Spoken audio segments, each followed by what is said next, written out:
Broadcasting live from the Pro Business Channel studios in Atlanta, Georgia. It's time for Capital Club Radio. Brought to you by Flock Specialty Finance. Please welcome your host, Chairman and CEO, Michael Flock. Good morning, and welcome to Capital Club Radio. Today we've got a very interesting guest, Mike Boyle, a man of many skills, many gifts, and in many industries. He's also a rising leader in the debt buying world. He started and built his own debt buying company. He sold it to a larger debt buyer and became an owner and partner in the consolidated, fast-growing company now called Diverse Funding Associates. Welcome, Mike. Thank you for having me, Michael. Prior to Diverse, Mike was founder of C&E Acquisitions, a debt buyer focused on asset purchases in the healthcare space. He started the company while he was an account executive at EMC Corporation. At EMC, Mike was selling data center and infrastructure services to hospitals and law firms. Mike developed his knowledge and appreciation for technology while working in sales at Systems Alliance, where he sold technology solutions to the university marketplace. He learned financial analysis skills at Partners First Holdings, where he managed the financial aspect of its outsourcing relationship with FDR, First Data. He also learned something about advertising when he started his career at MBNA, where he managed advertising jobs, including the launch of the Platinum Card. Mike was the first in his family to graduate from college. He got both a bachelor's degree in business administration and marketing and also an MBA in finance from Loyola College in Maryland. Mike, at first blush, you appear to be a man for all seasons with financial, marketing, and technology experience in banking, technology, and finance companies. That's pretty, pardon the pun, it's pretty diverse. Well, it's maybe a jack of all trades, master of none, so kind of a generalist. Well, sometimes that's important. As a kid, though, what was your aspiration? What did you dream about becoming? I always wanted. My dad at one point had a trucking company and delivered home heating oil, and I wanted to be in business, and I wanted something with large equipment and trucks. I've always trucks. Okay, yeah, so real sophisticated. Okay. If it was big and made noise, I liked it. So I haven't gotten there yet, and maybe that'll be the next chapter. But my dad is one of 6 kids. My mom one of 8. Everyone in small business in and around our community, which is northeast of Baltimore, a town called Bel Air, Maryland, in Harford County. So my dad's family largely in the car business. They had for a long time a Buick dealership, now Buick GMC, that just celebrated its 50-year anniversary. Okay. And my mom's family, my grandfather was in the logging business. So logging and timber business, and now my uncle and cousin still are active there and own and operate a sawmill. I have another cousin, and he's in the environmental services world, does a lot of land clearing, and it's much more regulated today than back in the day when they were doing it with stormwater runoff issues, et cetera. So the whole forestry industry has really grown and evolved, But yeah, it both sides of my family, all small business and close to home. So it was, I kind of just figured I would do something, and I never really had any grand plan. So there's some kind of entrepreneurial gene in your family, I guess on both sides of your family. Entrepreneurial, maybe, a little bit of independence, and that independent streak probably as much as the entrepreneurial streak. Entrepreneurial plus independence. Well, why didn't you go into one of your parents' or your grandparents' businesses? I mean, because they're already established, and you like trucks, so car dealership. I mean, why didn't you go into your dad's business? So the car business was family run, and my dad actually was independent. He's now wholesales cars, and he does a lot of work with his brothers, but doesn't work in the family business per se. So when I looked at coming out of school 20 years ago. At the family business, there were only so many good jobs in a family-run car business. They were all taken, and by guys that weren't my dad. So it was like, well, this looks like it might be a tough road to hoe. Right. And so actually through my high school and college careers, I worked for my mom's brothers at their small hardware store, and that's probably the best job I ever had. I learned more there day to day than in a small hardware store. In a small hardware store, hardwood floors. Okay, and really a great experience, and learned more life lessons and more practical how to do things there than any other job I've had. Give our listeners some examples of life lessons in a hardware store. So the area, it's in Jarrettsville, Maryland. It's called Smith Hardware, and they've been there about 40 years now, and but the area is notorious for hard water, and it's hell on plumbing. So any type of metal pipes, bathroom fixtures, right. It over time they corrode and fall apart. Right. So you typically the way a plumbing guy would come in, someone do-it-yourselfer trying to figure out what he's doing, he would pull apart one part. Well, then he'd break the next part up the line. So usually by the second or third trip, he had finally gotten to a point where he had a clean break and he could start replacing and repairing, but this was an iterative thing. Okay. And so what I learned was that not only did you have to look at and figure out what he was holding in his hand, but 2-3 steps up the ladder from that, or further closer to the source, right. to be able to tell and help him or her through whatever plumbing challenges he was having. So it was a chain of solutions. So it was that, and just kind of having an awareness of what that guy or girl was dealing with, in addition to what you were seeing. And as trivial as that sounds, that's certainly something I've tried to bring to whatever career I'm in, right. and to deal not only with what I've got in front of me, right. but with what that person on the other side of the table may have, kind of behind the scenes. And so the thinking on your feet, doing that stuff was challenging. It sounds silly, but some of these guys were a little less than capable. So trying to right. handhold someone and talk him or her through right. Their challenges, and trying to coach the uncoachable at times. Certainly, you can't really tell the guy, "Look, you idiot, do it this way." Right. And so right. it forced a little diplomacy as well. So believe it or not, the hardware store actually was my first job, and I was there for 8 years, part-time through school. 8 years, wow. In the afternoons? Afternoons, yeah. and during my college years, I commuted. It was close enough, and so they were always very flexible with my schedule. Right. And so it was cool, and still go in there. I'm a good customer. My number still works in the computer, so I can check myself out. Right. And a couple of my cousins are there now. That's cool. But we looked at and talked about perhaps opening another location. And the one thing that I really didn't like about that grind, and as much as I loved the business, was the retail side, just the hours. And at the end of the day, it's a retail business. And I didn't want to be married to a spot. So I kind of started looking around and got a couple of internships. You wanted to be independent. It wasn't so much I enjoyed working with my uncles immensely, and, right. and learned a ton from them, and very right. much consider them mentors. But it really being married to a spot, going and showing up every day, in one particular location. Confining. It was, and I did not like the structure and the grind of retail.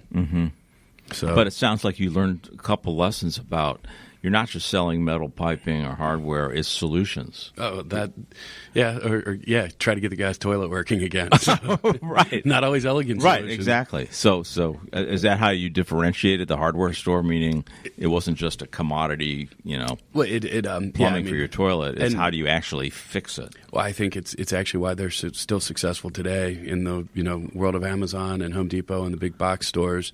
One, they're a little bit geographically removed, so it's a 15-20 minute drive to get to one of the big boxes. But right. two, right. You walk in and someone greets you. What do you need today? They walk you through, they help you, and the level of service that they provide, relative to, walking into a Home Depot. Nothing against them, especially since I'm sitting in Atlanta. But kind of a small boutique store, very high service, and again, they're really doing well today, and just completed a big renovation, and so it's been fun to watch. So what I just picked up on this, though, is that you're recognizing that there's also a relationship. Without with a the doubt. hardware store, and without people a doubt, greeting you. So that personal touch, that personal communication. Without a doubt, and in that community, it's still like this today. Although it's grown, half of the folks who walked through the door you knew by name, or certainly, if you didn't know exactly who they were, you knew kind of who they were, and so very much that sense of community and a really good area. So it was fun. That's great. Well, so are there some common denominators though from your experiences in some of your first jobs and that back to that hardware store, meaning you were at MBNA, you managed advertising jobs, and later at Partners First Holdings, you managed, the finances of the outsourcing relationship with First Data. What are there some parallels there? Was it customer relationships? Is it solution selling? I think communication, which probably permeates, any type of sales campaign or customer service. I'm often told to shut up and I talk too much and long-winded and those types of things. But and that's only by my friends and sometimes family. So the folks who really know me. But all kidding aside, the communication, I very rarely have ever thought I don't think I've ever felt I'm the smartest guy in the room. But if I kind of feel like it's my job to facilitate, and that's been probably common. Right. Is how do we get from point A to point B with a lot of diverse opinions or different opinions often. What's the common goal here, and how can I help person A relate to person V or vice versa. Right, and it'd be pretty hard, I think, to sell solutions if you can't communicate. So, well, even if I can communicate, it can still be really hard to sell them. Right, exactly. So, it's interesting. So, and I guess too, communications is part of marketing, which you learned without a doubt. Started at MBNA. What were some of those types of communication lessons? Those types, it's interesting. When I started in the advertising world. At MBNA, it was very heavy direct mail. So they were early on the whole endorsed marketing concept. So they were very early on. I'm a graduate of Loyola College, the Loyola College Alumni Association. So they worked with Loyola to provide their list, provide something nuanced to their alumni base. And then Loyola enjoyed royalties and a financial component. Right. MBNA had great loyalty, great customer service. Okay. And at that point, direct mail and the list management was really the crux of it. So it was a multifaceted marketing campaign. They'd go to Loyola, they'd get their list, and did direct mail based on a bunch of different things. So we were looking at response rates and does the green envelope get a better response than the white one? And so they certainly were doing things at a scale that there was a lot of statistical analysis going on by guys a lot smarter than me. Right. But the other side of it was the outbound call campaigns. That was my first call center exposure as well. Okay. So in the call center, it kind of the key performance measures, all those fun things, and as you well know from your time with debt buyers and collection operations, the call center can be a grind as well. It can be, and the quality of the communication is critical to the outcome. Yep. So, but in marketing, it's a different kind of communications. It's also a message. Did you get involved in designing some of the messages in the advertising? Or? We did. So not necessarily on the creative side. It was more the execution and how do you take, the platinum card was the first time, I guess in the evolution of credit cards in the late 90s. This platinum concept was a new one. And so some of the enhanced benefits, the reward points, all those fun things, the loyalty programs that are everywhere today. MBNA was pretty innovative in bringing that to market. So, from a huge launch for the bank, I don't recall. I think they had about $100 billion in outstanding balances at the time. But this drove another 25 or 30% growth over the next couple of years. It really was a significant undertaking and product launch with a lot of success.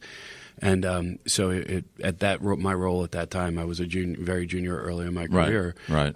But it was just really wild to see, something done at scale. Direct mail campaigns with, blanketing the country effectively. So we look at communications in a call center, and you need technology for that. That's how you, I guess, acquired your interest and learning in technology. So technology was. So from MBNA, I went to work at a boutique consultancy called First Annapolis. They were group that was pretty active in the payment card space, so any type of electronic financial transaction. Right. They also had an issuer practice and did a lot of consulting work with the bigger banks. Credit cards were much less consolidated then, so everyone had a credit card portfolio. All the regional banks had their relationship accounts and et cetera. Obviously, over the last 15 years, we've seen just drastic consolidation and a real run to the top with all the acquisitions in the portfolio world. But first consultancy, I got into that issuing practice, and so they contributed our group to the formation of a company called Partners First, and that was a credit card bank, and we basically managed Bank of Boston and Bank of Montreal through a subsidiary in Chicago, Harris Bank. Took all of their relationship credit card accounts and put them into a portfolio. So we had about 1 million active accounts, $2 billion in outstandings, and so we did a securitization, and I had no idea what the heck I was doing at the time, but little did I know I was basically doing some pretty heavy lifting and had access to a pretty cool deal. We funded a couple $1 billion portfolio, and then ultimately sold it to Wachovia, also here in Atlanta. Their credit card operations were at the time, so over the course of literally 2 years and 3 days, put the company together and then spun it off and sold it. And so it was pretty interesting to go through M&A at that time. It was also a kick in the butt when Partners First got sold. I needed a job, and so that was in 2000. The height of the .com bubble, and everything. And there was a group in Baltimore called Advertising.com that had just received a pretty big round of funding and was the wunderkind at the time locally. One of my buddies had gotten a job there. I interviewed and started there the next week. So it was different times and lots of fun, but kind of found myself in the .com world, which was kind of a brave new world to say the least. So. But you were building up a nice, pardon the pun again, portfolio of skills because you were learning about credit card portfolios, technology, call centers, and then let's fast forward to EMC. There you were selling data center infrastructure services to hospitals and law firms. So now you're beginning to also build a knowledge and experience with the whole healthcare system. So I wish I had some blueprint or grand plan, and I intended to go do all this stuff. It was a lot more serendipity and kind of luck and whatever along the way, meeting good people and recognizing opportunity. When I did make the shift to EMC, I had kind of been through the .com, and I was with a local Systems Alliance, was a local integrator, and did application development work. And but I didn't have a really blue chip marquee name on my resume. So EMC was probably my first foray into. That was probably my first conscious decision that I wanted to go work for a big name in technology and try to cut my teeth there and see how I fared. So EMC I did go into. I interviewed with them, with Oracle, with HP, and I did go. I wanted a big name in technology and very fortunate and had a great career at EMC. So I'm glad that one worked out. You call it serendipity, but in reality, when you look at your history, your career history, you are already building experiences in finance and technology and call centers, and it kind of comes together in your years at EMC. You have that entrepreneurial instinct and gene, and I think it sounds like you were able to kind of craft your own kind of career path at EMC.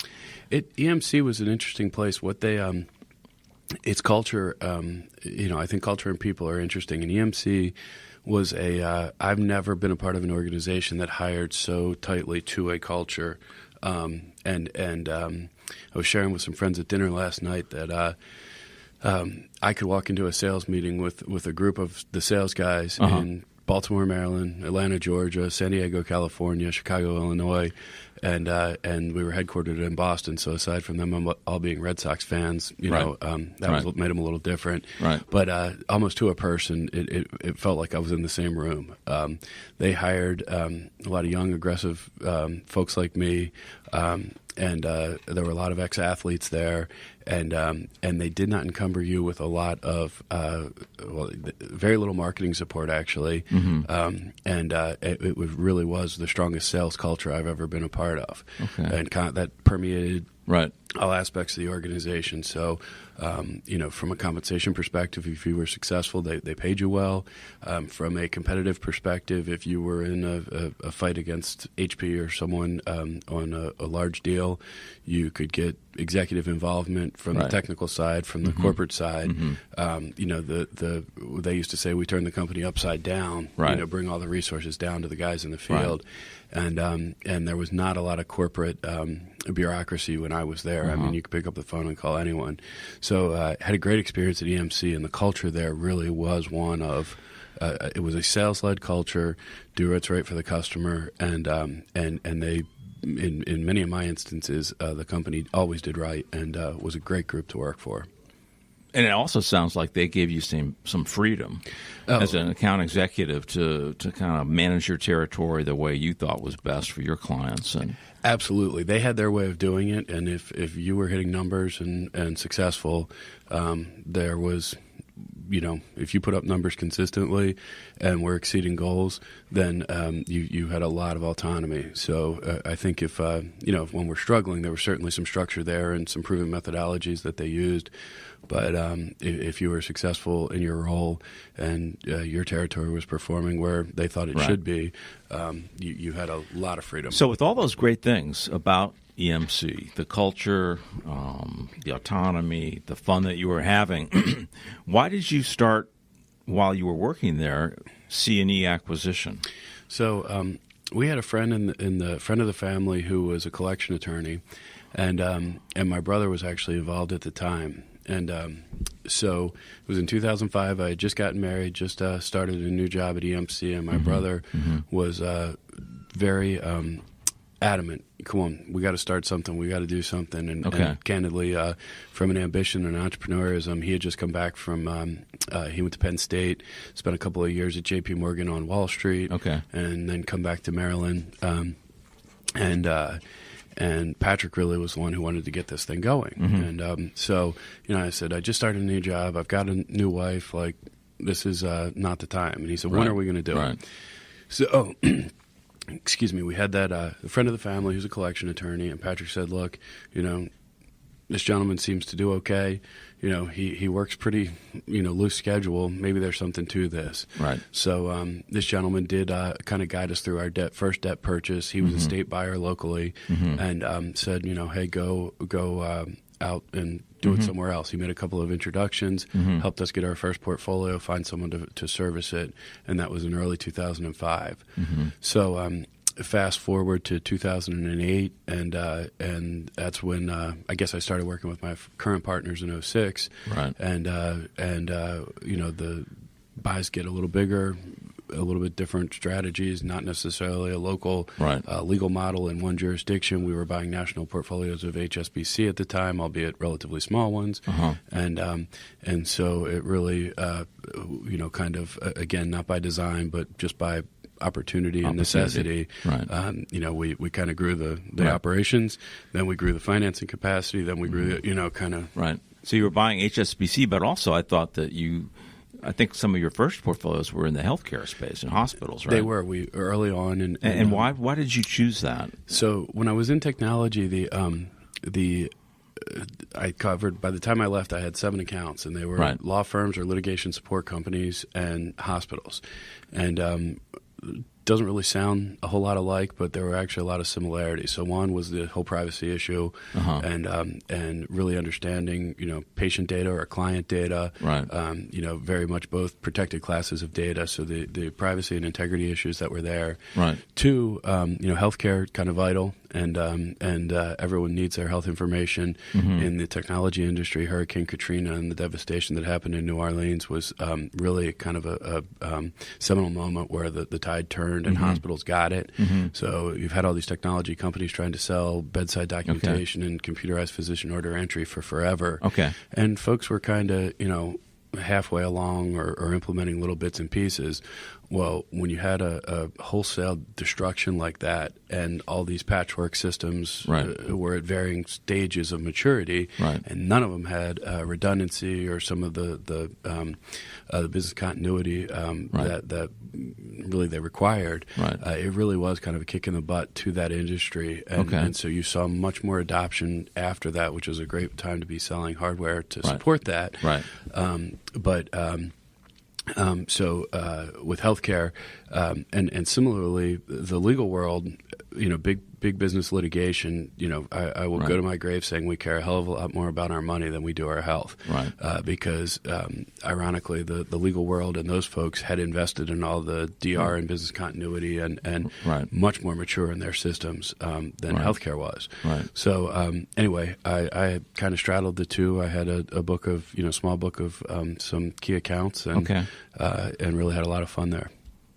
And so then when did you become completely independent from EMC, and then is that when you also then partnered with Diverse? So I came out of EMC officially in 2012. I've been working with my partners at Diverse, Dan Mendez, Larry Shavi, Neil Walsh, since 2006. They had invested with you in these portfolios? We had co-invested, and Dan was really running the servicing operation at that time. So to varying degrees, we have been working together since 2006. In 2008, we raised our first outside money together, and then in 2012... Was that before the crash? That was kind of in the midst of it. So so that capital supplied us through the crash, and in hindsight, I would have loved to raise a hell of a lot more and really double down. And that was a good time to make hay, but we were pretty conservative with how we had grown it. We've seen a lot of guys, and one of the reasons we enjoy our financing with your group is the elasticity. We've seen a lot of guys really, you go out, raise money, they're under pressure to produce returns, and they start making bad buys just to put money to work. And that's something that I'd like to think we've had the discipline to avoid. Yeah, that's obviously critical in this industry.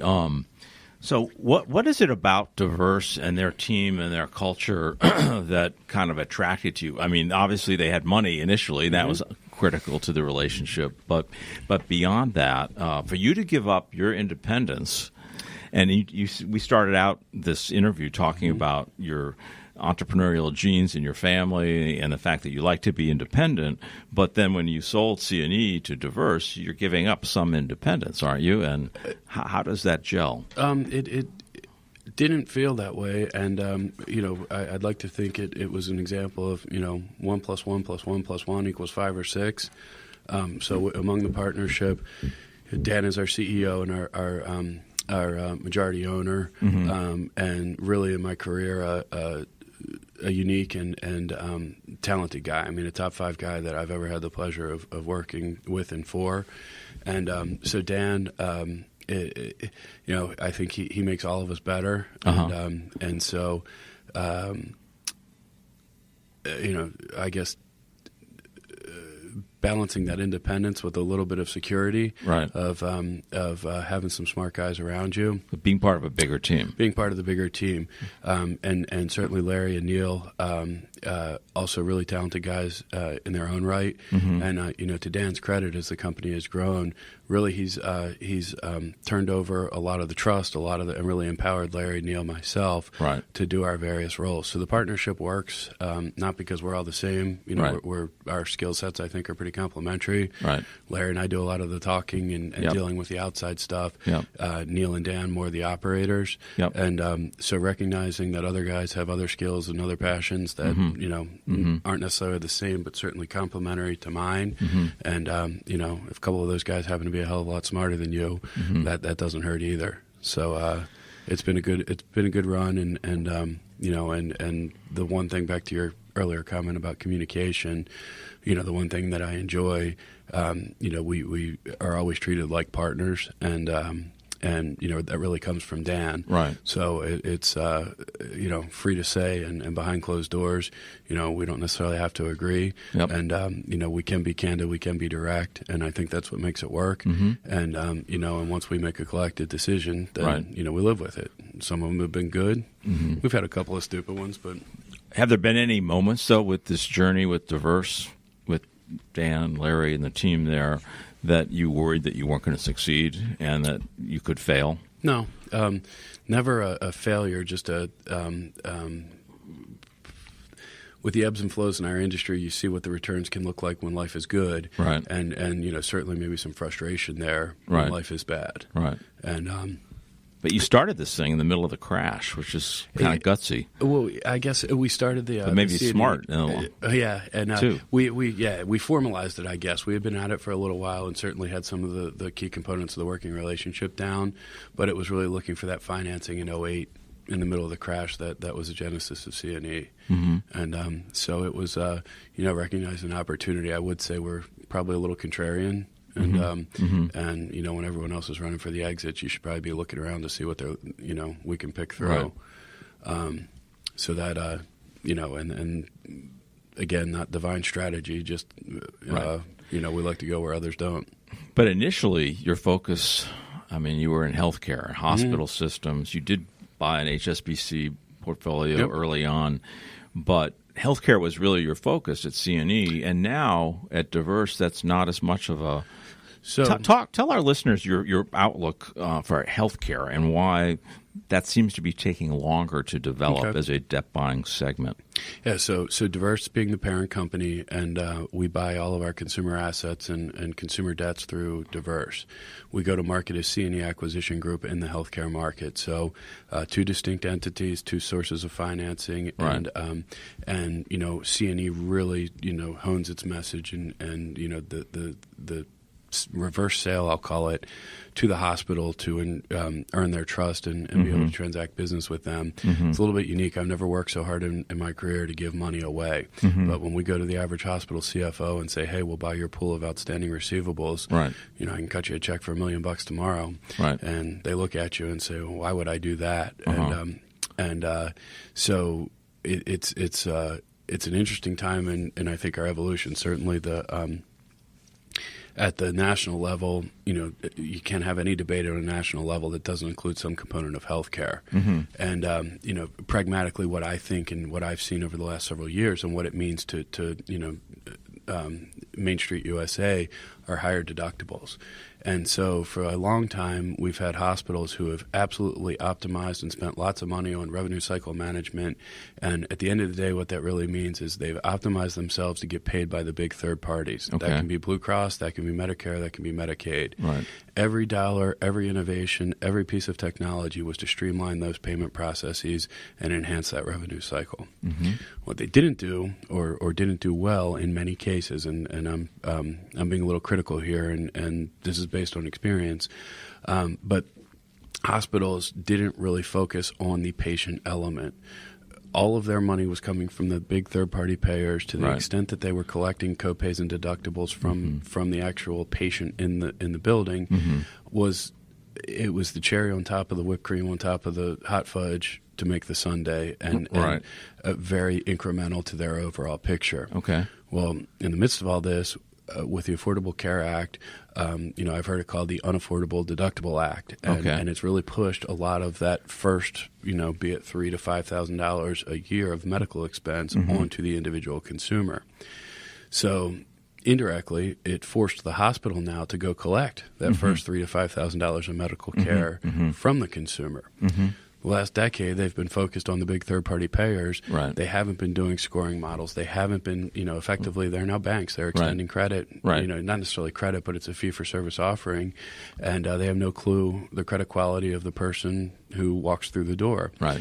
So we've seen a lot of variation in different hospitals as to how sophisticated they are when Mike Boyle walks through the door or Michael Flock walks in with pre-authorization. So you're there for a service. My daughter is this was several years ago, but we walk in and my kids have all had issues with ear infections. So I think we've been through 5 or 6 sets of tubes among the 3 kids. Uh-huh. They've typically been done at a surgical center, no problem. Well, one year my daughter was getting her second or third set. Surgical center had a pipe burst. The place was closed down, so we had to go to the hospital. Right. So we walk into the hospital. I got my 2-year-old there. We're the first appointment because she's young. She hasn't eaten. Mom's upset because she hasn't eaten. I'm upset because I'm putting my kid on the operating table at 7 o'clock in the morning, and so I we go check in, and they look at me and they say, "It'll be $387," and I said, "Okay, no problem." And they said, "No, it'll be $387. Send me the bill like you always do." "No, sir, it'll be $387, cash, check, or credit card. She isn't going back there unless you pay now." Right. Okay, here's my credit card. So, but not only was that, and it was St. Joseph's Medical Center in Towson, Maryland, but they pre-authorized my card. Our insurance coverage, determined what our facility eligibility was and all the charges, and actually a pretty early adopter to be able to do that. So they no longer were in the credit business; they were in the pay-to-play business, and pretty rigid, right out of the gate there. So I offer that as an example of how hospitals now are really understanding what's going to be due from the patient and having that conversation up front. Right. I still think we have a long way to go.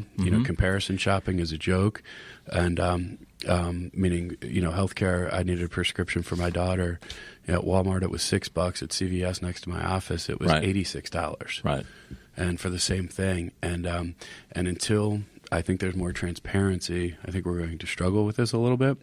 But from a healthcare perspective, normal business practices don't yet apply, I think, because there are so many different intermediaries in between you as a doctor and me as a patient. But what's interesting, Mike, about this conversation with you is that you are searching in your mind for solutions to patient care.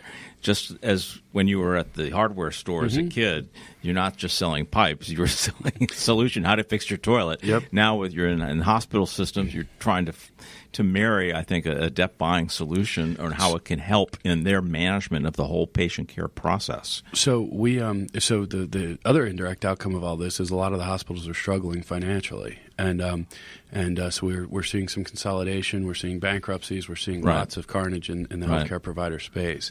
And so what we offer at the end of the day is liquidity and money. So you're sitting on assets that are not being managed well today. Right. We'll buy those from you, release them from you, and give you an infusion of liquidity. Yep. We'll cut you a check for $1 million. Go invest in that point of care system that you can do that validation. Right. And we often tell CFOs, look, we'd love to work ourselves out of a job with you over the next 3 to 4 years. Yep. Give us the opportunity. Let us inject some capital into your organization, and work us out. Get more sophisticated. Buy the systems you need. So where we are successful, those are often the use of funds, are those front end systems, insurance verification, et cetera. Right. So wrapping things up, what's your outlook for diverse in the industry? And as you craft the vision with your partners, how does the future look for your company and for you personally? So we're bullish on the industry, and we feel that the regulatory environment is more favorable today. I think it overcorrected and was due for a correction, but I think through 2016, it really was restrictive, and today I think it's more appropriate.